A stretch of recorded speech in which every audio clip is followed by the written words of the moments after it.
Hey, my beloved, I woke up before you, and I know you said that I could stay here, but it just doesn't feel right to me. And so I left. I wrote this so at least you knew, but I left. I thank you for allowing me to sleep. It was one of the most comfortable sleeps I've ever had. But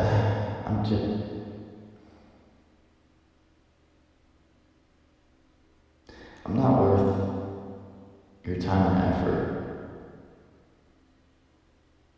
You deserve so much better than a broken, delusional, psychotic man.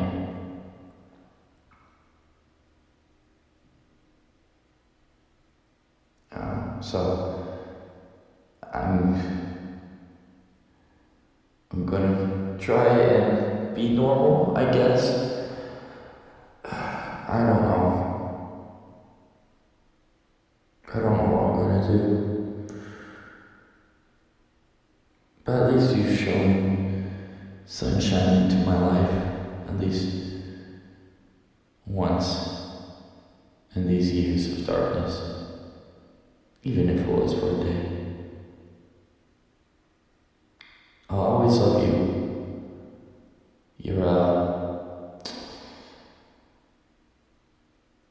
You're crazy stalker.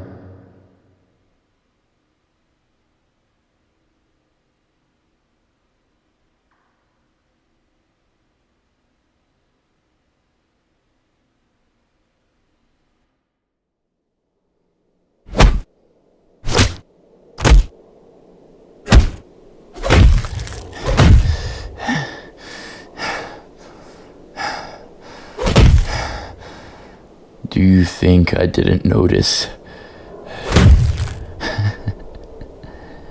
the way you stared at her that other day when we were at the mall?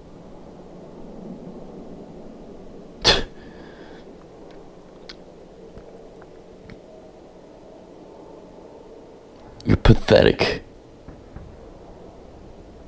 Absolutely pathetic. How dare you look at her the way that you looked at her?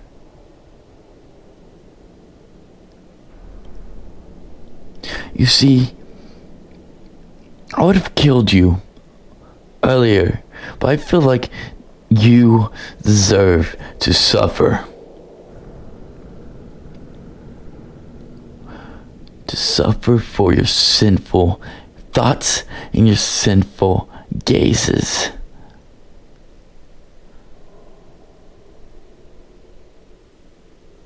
So, I'm going to break every single one of your bones. And every time you pass out, I'm going to keep waking you up until you finally die.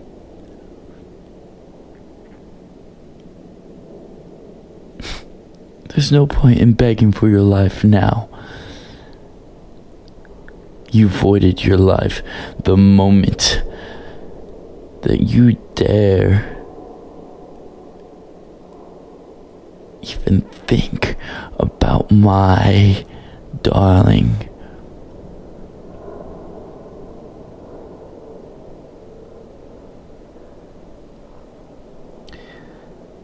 Speaking of the devil, darling, you shouldn't be here. How you found me, I do not know.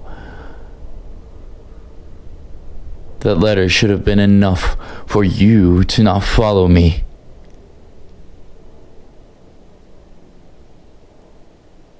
acting different. Acting different.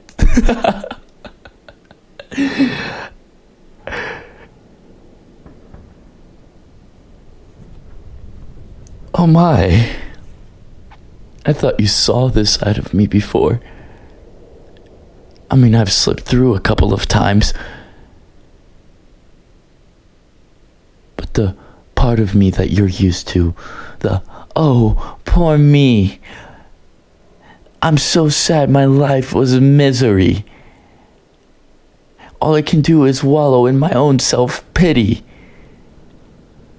That's the side that you know. He was trying so hard. I mean, I have to give it to him. Being able to keep me from you. He really is something, isn't he? Keeping me from you so that you don't see this side of me. But oh, how he tried. And he felt his control weaken and weaken, and that's why he wrote that letter. That's why he left, because he knew that I would come out eventually.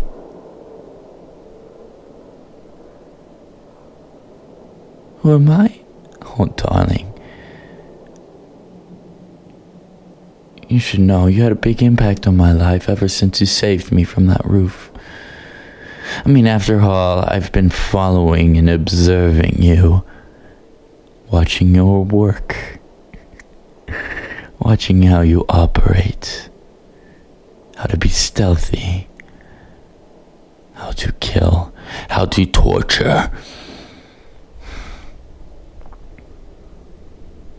Aren't you proud of me? Look at what I've done to this lecherous fiend. You know, the one from the other day who stared at you as we were shopping in the mall. I'm just taking care of this vile piece of trash. Oh, darling, why do you look so on guard? I'm not used to seeing you like this. After all, none of the people that you've killed made you seem like this. Not even the ones that fought back. But yet, here you are.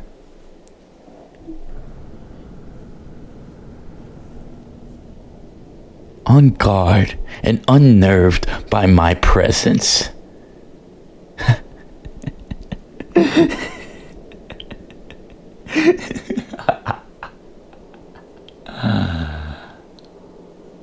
Did I tell you?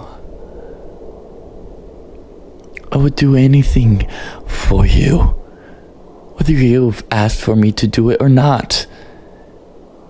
The things that I'm doing are things that I think you would appreciate. Whether you appreciate it or not is another thing.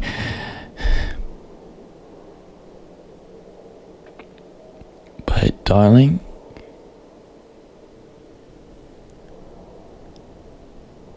there's a whole nother world. Do you think my life was only just full of bullying? Oh, my mother died, my father left me, whatever. There's so much more that caused me to be like this.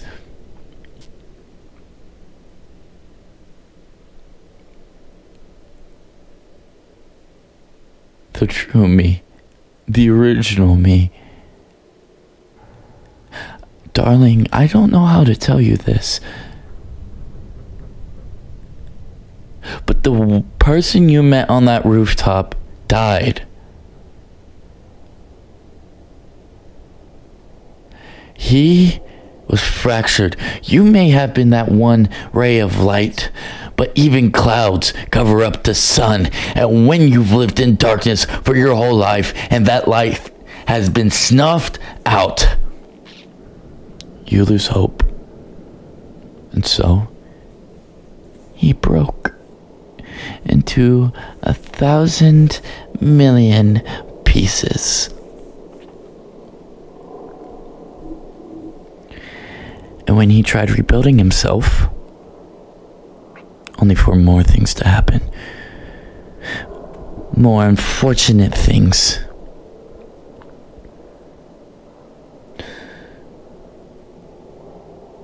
He couldn't build himself up into one piece. He remained fractured. On one side, there's the pity, the self-pity, the sadness, the insecurities, the self-loathing, no confidence, the despicable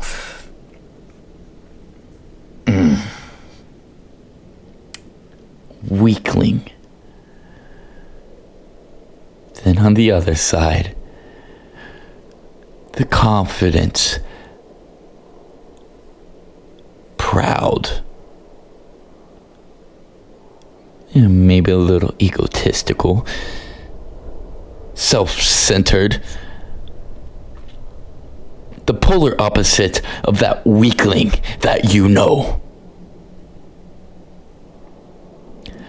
One that's fueled by the hatred for this world, for the injustices enacted upon him.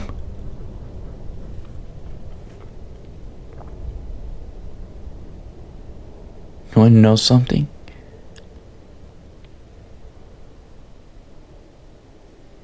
Let me ask you a question. I probably know what you're going to answer. Do you think I'm pure? Not mentally, physically.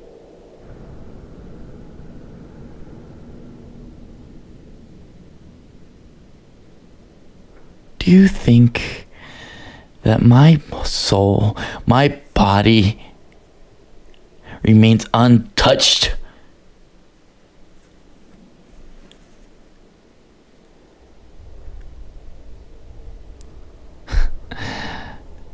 And how wrong that answer would be.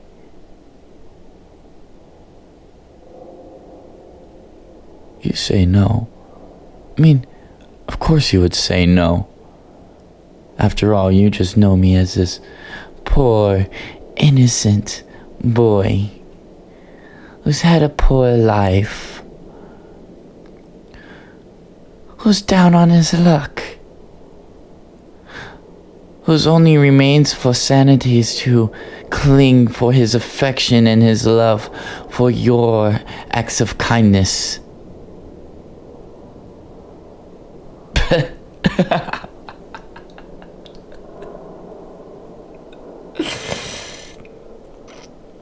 I'm sorry to tell you, but we are insane. Clinically in the head, of course. I mean, after all, how could we not be? Traumatizing event after traumatizing event. Beaten to the ground, taken advantage of, forced against our will. Gaslit into thinking that we did want it. After all, who else was she going to give it to? Who else would give him the privilege? Making him think that all those actions were his choice when they were not. He didn't want any of that. Who would? And yet she took advantage of our mental state. She took advantage of us. us. Who is this she we're talking about? Oh, I'm sure you know her very well, seeing how she was one of your closest friends. Yes, her.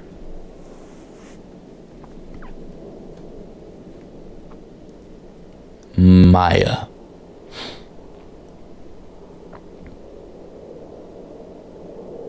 She saw how I looked at you. She took advantage because she knew how weak I was. After all, someone, darling, told her about a little encounter they had with this poor boy on the rooftops.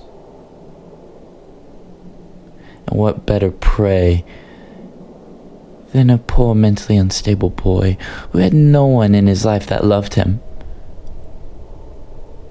So all she had to do was go up to him with this false love, telling me that you're out of my league, that you would never look for me, look at me, that my encounter on the rooftop left a sour taste in your mouth for me. But she didn't mind. She said she could fix me, that she truly did love me. Manipulated me, gaslit me. Of course you had no idea. You were blinded to the fact. After all, Mia was a great manipulator. I do have to mention that.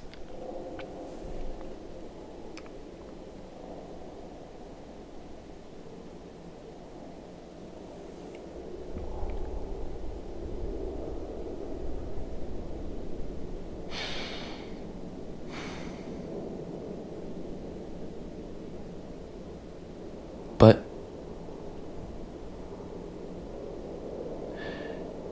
although she was a manipulator, a gaslighter, played me like a damn fiddle,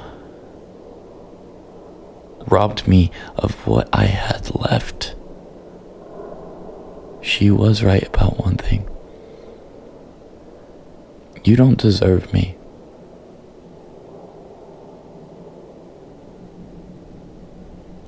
I'm broken, beyond repair. There's no fixing me. Sure, there's both blood on both of our hands.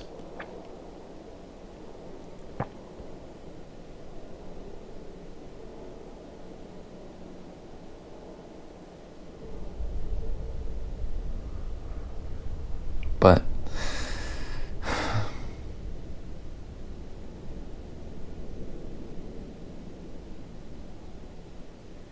that doesn't change anything.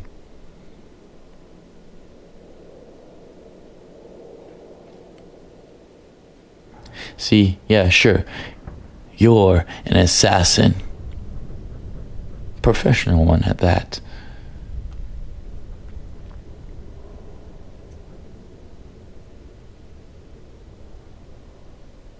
But me? I'm just a psychotic, obsessive murderer who kills for the thrill. You wanna know why?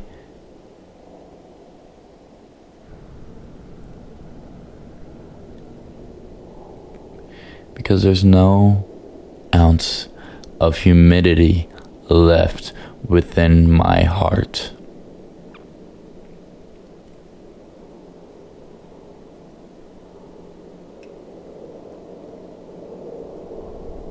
You don't care. You don't care. Darling. Darling. Do you not think I can see the fear behind your eyes? I can see it clearly.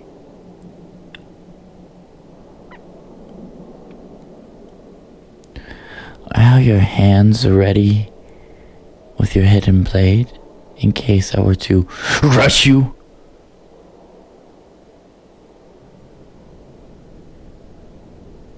That's what I thought. You're scared of me. Well, you're scared of this side of me.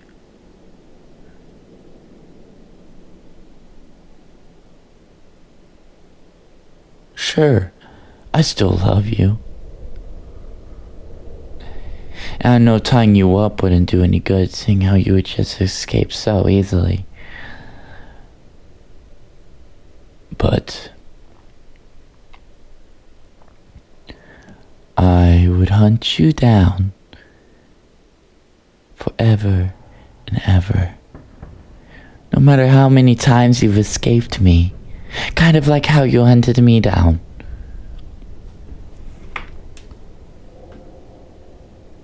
I'm actually surprised you followed me, that you found me.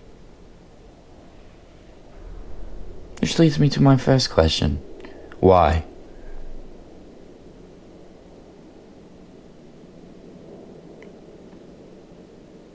You don't love me. The love that you feel is just pity. Don't tell me that it's not. It is. I know it is. You only pity me because poor old me cried. I cried. Oh, how poor was my life. No one loved me. The whole world was against me. Oh, poor me. Pathetic.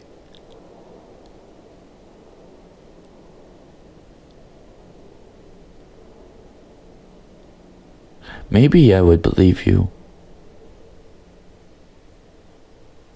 if you didn't look at me like the way you're looking at me right now.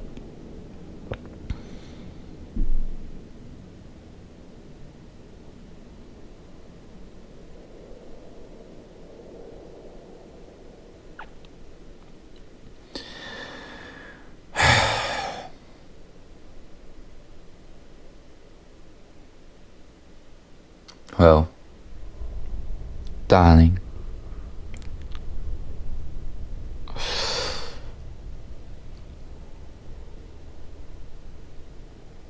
I'm gonna leave again.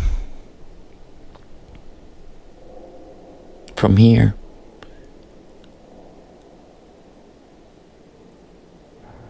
If you follow me one more time,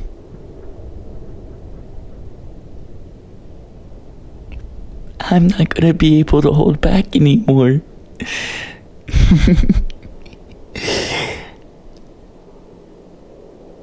You're not gonna like what's gonna come your way. I'm purposely trying to stay out of your way for your sake. So trust me. If you want what's best for you, you won't be in contact with me ever again. But I assure you, if you appear before me one more time, I will snap. There's no getting rid of me when I snap.